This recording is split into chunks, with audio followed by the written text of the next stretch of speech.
अच्छा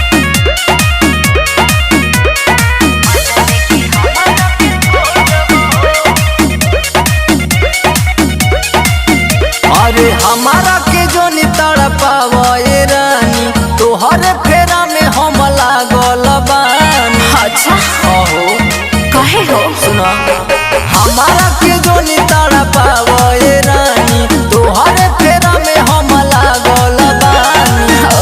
काहे कहेलू दिलवा तोड़ देबहो चढ़ली जवानी हमर कोड़ देबो मजा लेके हमारा के छोड़ देबो। चढ़ली जवानी हमर कोड़ देबो मजा लेके हमारा के छोड़ देबो। बात बुझाई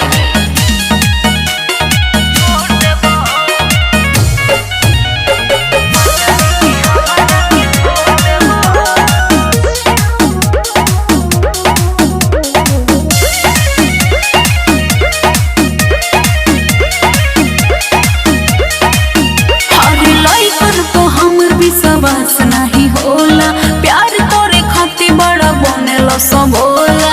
अरे बड़ी मीठ बतिया गेलो सुना का अरे हमारा से जोड़ी तू कोले बुया अच्छा रानी बना के तो तेरा खब ये प्यारी सचुका दिल के हो के नहीं दे हो बोले ऐसे ही हम रहबो काहे कहेलू हवा मोड़ ले बहो। चढ़ली जवानी हमर कोड़ देबो मजा लेके हमारा के छोड़ देबो। चढ़ली जवानी हमर कोड़ देबो मजा लेके हमारा के छोड़ देबो।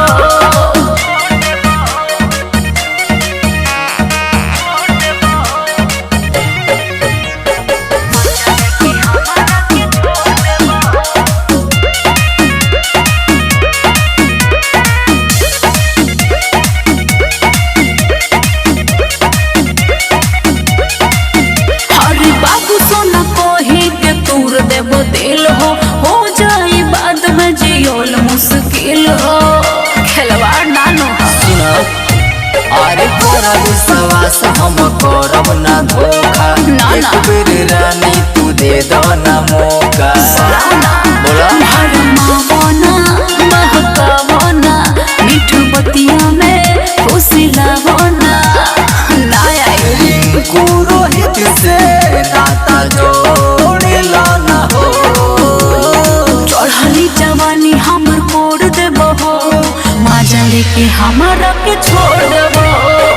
चढ़ली जवानी हमर कोड़ देबो मजा लेके हमारा के छोड़ देबो। अरे का बुझले बड़ा मिठाई।